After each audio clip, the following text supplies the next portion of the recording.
Masih di Satu Meja The Forum, saya akan lanjutkan dialog yang lumayan panas. Tadi terakhir saya ke Bu Ambar. Bu Ambar, kalau sejarah kepolisian yang sejauh yang saya tahu kan pernah juga mengalami penolakan, public distrust, terutama ketika peralihan dari masa Jepang ke Republik kan. Artinya secara kelembagaan pernah juga mengalami ini. Pernah juga ada persepsi publik bahwa polisi ini udah anteknya Jepang dan sebagainya. Kalau hari ini kan anteknya masing-masing rejim kira-kira gitu. Gimana Bu Ambar melihat, apakah itu pernah nggak temuan sejarah bahwa kalau polisi berada di bawah langsung presiden itu membuat polisi itu menjadi over power, menjadi super body gitu. Super body? Jadi kembali ke pertanyaan yang awal tadi ya Mas ya, bahwa polisi itu pernah mengalami satu resistensi masyarakat gitu ya, pernah, penolakan. Ya, okay. Jadi di awal publik yang tadi saya katakan bahwa kepolisian itu merupakan lanjutan daripada masa lalunya kan, masa zaman Belanda, Jepang, dan mereka adalah alat daripada masa pemerintahan penjajahan Belanda maupun Jepang. Sehingga ketika polisi itu ditetapkan polisi yang ada di masa zaman Jepang itu ditetapkan menjadi polisi Republik Indonesia. Ini masyarakat juga masih kolektif memorinya kan masih sangat kuat ya, bahwa tadinya merupakan mereka ini adalah alat Jepang yang membuat sengsara juga kan masyarakat.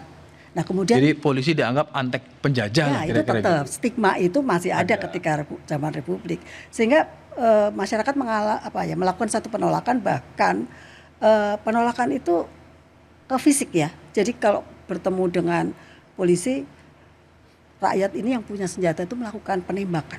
Dulu ya Bu? Iya, ya ini ya artinya masa konteks sejarah, konteks historikalnya ya, gitu. Tetapi distrust daripada publik kepada polisi ini juga segera bisa diatasi gitu. Bagaimana jadi, waktu itu? Sejarah itu bisa memberikan satu lesson gitu ya.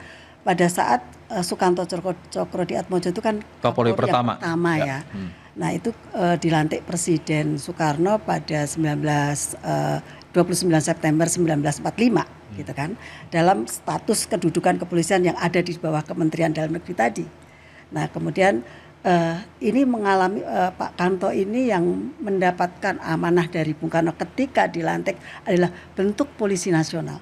Ini sangat sulit karena pertama kedudukan tadi yang berada di bawah kementerian yang terbatas tadi, karena operasional ada di bawah Kejaksaan Agung, dan juga di daerah masing-masing pemerintah daerah itu membawahi polisinya masing-masing, itu yang pertama. Kemudian membangun satu trust tadi adalah Pak Kanto segera menyadari pentingnya merubah watak kepolisian. Mengubah watak? Ya, ada 3 hal. Merubah struktur polisi negara, kan tadinya di bawah berbagai kewenangan, ada Kementerian Dalam Negeri, ada Kejaksaan dan sebagainya. Mengubah ke struktur menjadi polisi nasional, yang kemudian itu dijadikan satu momentum 1 Juli itu, yang sampai sekarang kan diperingati. Dan saat itu langsung di bawah presiden. Di bawah, waktu itu kan sistem pemerintahnya parlementer ya. Jadi di bawah Perdana Menteri. Ya, jadi keluar penetapan presiden sih. Yang kedua nomor 11. Itu isinya dulu ya. Isinya bahwa kepolisian dikeluarkan dari lingkungan Kementerian Dalam Negeri dan langsung berada di bawah tanggung jawab Perdana Menteri saat itu. Gitu ya. Poin yang kedua adalah bahwa PP nomor 11 tahun 1946 yang diberlakukan 1 Juli 1946 itu ditandatangani oleh Presiden tanggal 25 Juni. Nah sejak itu kedudukan kepolisian itu adalah yang pertama kali merupakan kepolisian nasional yang memang itu menjadi amanah yang diwujudkan oleh Pak Kanto dari Presiden Soekarno. Dalam perjalanannya sampai sekarang?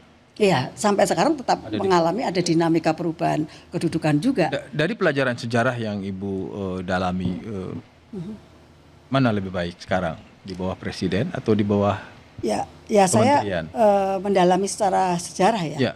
Bahwa dulu pun persoalan kedudukan, dinamika tuntutan, kemudian ada kecenderungan, keinginan untuk polisi ada di bawah Kementerian Dalam Negeri atau juga membuat sebuah kementerian baru gitu kan. Itu sudah pernah ada tahun 50-an bahkan. tahun Dan catatan sejarahnya mana yang lebih baik, polisi ketika berada di bawah kementerian atau di bawah kalau presiden? saya belajar dari sejarah ketika seorang Sukanto memimpin kepolisian selama 14 tahun dengan kemandirian kepolisian yang pertama di bawah kepala pemerintahan kan, tergantung ini bentuk pemerintahannya seperti apa. Kalau pemerintahan parlementer kan di bawah Perdana Menteri, kemudian zaman Orde Lama kan di bawah presiden ya, dekret presiden kembali ke presiden. Ini kan ada satu kemandirian yang di mana Sukanto itu membawa kepolisian itu bisa 14 tahun loh, bisa bertahan dalam memimpin kepolisian di tengah perubahan politik yang luar biasa. Turbulensinya itu kan luar biasa. Tetapi seorang Sukanto itu bisa menjaga kepolisian terutama mengenai independensinya. Nah ini adalah bahkan Pak Sukanto mengundurkan diri ya ketika polisi di bawah ABRI ya, di bawah ya ABRI. itu Tahun justru 59. ya Itu bentuk penolakan kan? penolakan dari diri. Sukanto. Itu artinya dari awal bahwa mimpi soal civilian police itu sudah ada dari awal Sejak Kapolri pertama kan? Itu justru yang sudah diwujudkan loh sama Pak Sukanto yang merubah watak Iya. tadi.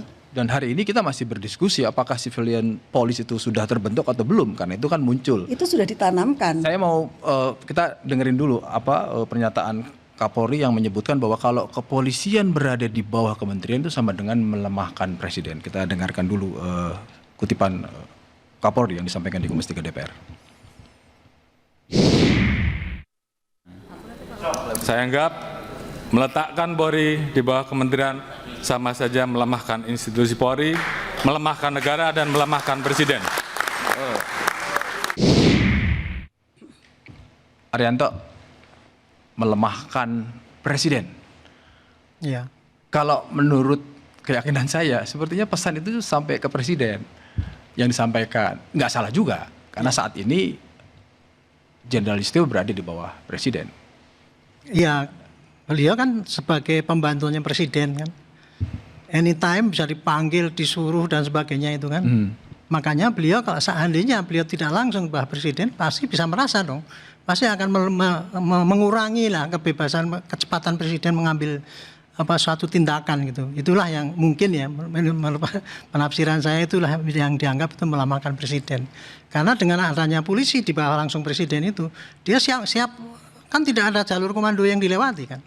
Langsung begitu. Beda kalau itu di bawah kementerian kan, jadi ada step ke bawah lagi itu. Tapi bisa juga diartikan bahwa apa yang disampaikan oleh Kapolri di rapat kerja Komisi 3 atau ditambah tadi keterangan dari Gus Abduh bahwa ya mungkin ada indikasi salah satu rekomendasi dari tim reformasi bentukan presiden adalah mengubah kedudukan polisi di bawah kementerian, sehingga ada proposal gitu. Sebagai staf ahli Kapolri tentu sudah tahu suasana kebatinannya Pak Analisis saya Kapolri. nggak sampai situ, Pak. Oke.